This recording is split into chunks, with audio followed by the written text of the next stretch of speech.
Hello everyone, నేను మీ history faculty Shravan Kumar. Welcome to BC study circle.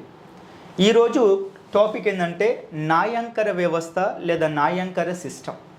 ఈ న్యాయాంకర వ్యవస్థని భారతదేశంలో మొట్టమొదటిసారిగా కాకతీయ వంశంలోనే ప్రవేశపెట్టడం జరిగింది. ఈ కాకతీయ వంశంలో కూడాను ఎస్పెషల్లీ రాణి రుద్రమదేవి దీనిని ప్రవేశపెట్టడం జరిగింది. మరి ఈ న్యాయాంకర వ్యవస్థ అంటే ప్రస్తుత సివిల్ సర్వెంట్లతో మనం పోల్చుకోవచ్చు. ప్రస్తుత సివిల్ సర్వెంట్లు ఏ డ్యూటీలు అయితే చేస్తున్నారో అవే డ్యూటీలు ఆ సమయంలో ఈ యొక్క న్యాయాంకరులు చేసేవాళ్ళు. ఇప్పుడు సివిల్ సర్వెంట్లకు ఏ విధంగా అయితే ట్రాన్స్ఫర్లు ఉన్నాయో అదే టైంలో ఆ అధికారులకు న్యాయాంకరులకు కూడాను దీనిలో ట్రాన్స్ఫర్లు ఉండేది.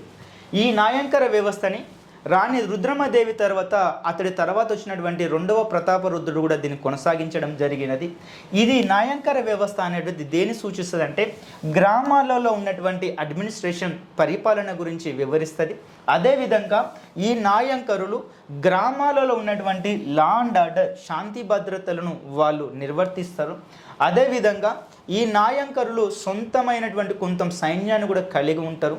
వీళ్ళు శాంతి భద్రతలను గ్రామాలలో నిర్వర్తించడమే కాకుండా రాణి కనుక వేరే రాజ్యాలతో యుద్ధం చేసినప్పుడు ఈ యొక్క న్యాయాంకరులు తమ యొక్క సొంత సైన్యాన్ని తీసుకొని ఆ యుద్ధాల్లో పాల్గొంటారు. ఇది ఎంతలా సక్సెస్ అయినదంటే కాకతీయులు చేసినటువంటి యొక్క న్యాయాంకర వ్యవస్థ అనేటువంటిది విజయనగర సామ్రాజ్యానికి ఆదర్శవంతమైనది. అది ఏ స్థాయిలో ఆదర్శవంతమైనది అంటే విజయనగర రాజులు ఈ న్యాయాంకర వ్యవస్థనే అమర న్యాయాంకర వ్యవస్థ అనేటువంటి పేరుతో వాళ్ళు కూడా కొనసాగించడం జరిగింది.